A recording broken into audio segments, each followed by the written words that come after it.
Hello guys, welcome back. In this video I will tell you how to fix TikTok something want warning, try again later, problem will be fixed.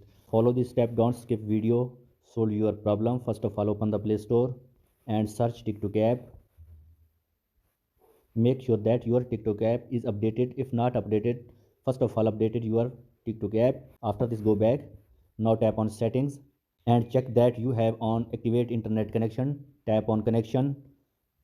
If you are connected to the Wi-Fi, tap on Wi-Fi and tap on Wi-Fi name and tap on forget and connect it again. Now go back and scroll down. Tap on mobile phone about. Tap on reset. Tap on reset network settings. Tap on reset settings and go back. After this, restart your device and check that your problem will be fixed. So this is like the video guys. For more videos please subscribe my channel. Thanks for watching.